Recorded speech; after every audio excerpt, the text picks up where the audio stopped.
The Monk Who Sold His Ferrari, Robin Sharma. Part 1. The Awakening. Chapter 1. The Garden of Life. The first chapter begins with a scene in which Julian Mantle, a successful high-performance lawyer, suffers a heart attack in court. This event leads him to an existential crisis and leads him to abandon his career and life in search of an answer to life's fundamental question. What is really important? Julian travels to India, where he meets a group of sages in an ashram. There, he learns about the importance of cultivating an inner garden and taking care of it to achieve a balanced and fulfilling life. The author, Robin Sharma, uses the metaphor of a garden to explain how we can cultivate and care for our inner world to achieve a meaningful life. According to the author, the inner garden is composed of our thoughts, emotions, values, and beliefs. Like a physical garden, the inner garden needs to be cared for and nurtured to grow and flourish. The author also highlights the importance of living in the present and not worrying about the past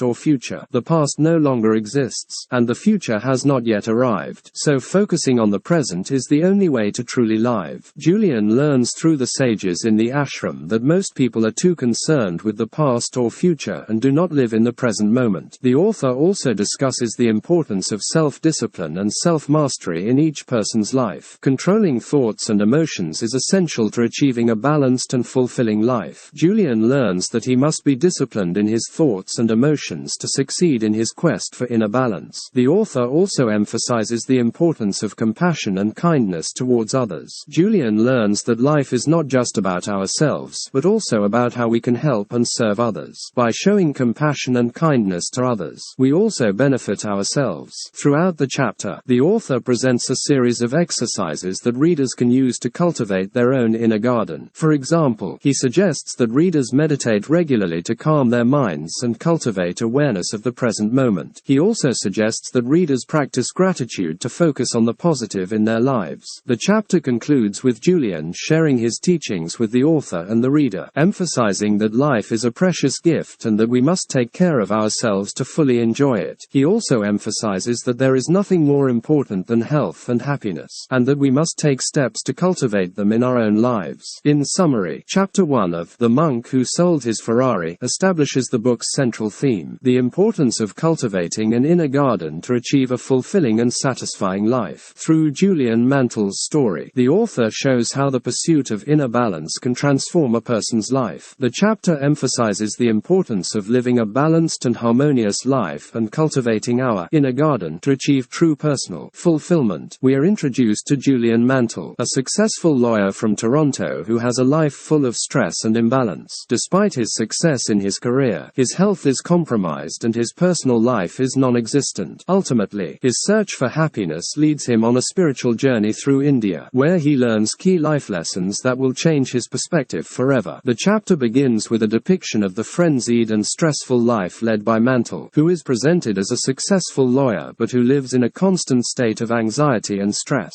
Although he has everything one could wish for in life, including wealth and a successful career, he realizes that this is not enough to find true happiness. Mantle's search for a more balanced life takes him to India, where he meets a mysterious sage named Yogi Raman. Raman is a man who has achieved personal realization and inner peace through a life of meditation and spiritual discipline. Through Raman, Mantle learns about the inner garden, a metaphor for our inner life that must be cultivated and nurtured to achieve happiness and personal realization. The idea of the inner garden is presented as a metaphor for our inner life, which must be cared for and cultivated to achieve happiness and personal realization. Caring for the garden involves paying attention to the thoughts and emotions we have, and making sure we are feeding our minds and bodies with what they need to thrive. Raman teaches Mantle that to cultivate his inner garden, he must devote time to meditate and reflect, and learn to release himself from the stress and anxiety that have kept him trapped. Through Mantle's story, the author teaches us that the pursuit of happiness must begin from within. No matter how much success we have in life, if we do not cultivate our inner garden, we will never achieve true fulfillment. The chapter highlights the importance of finding a balance between career, personal life, and self-care, and shows us how spiritual discipline can be a valuable tool in achieving it. Chapter 2, The Awakening of the Lion, presents the story of lawyer Julian Mantle, who, after his near-death experience in the previous chapter, decides to change his life and seek a more meaningful existence. The chapter begins with Julian back in the Himalayas.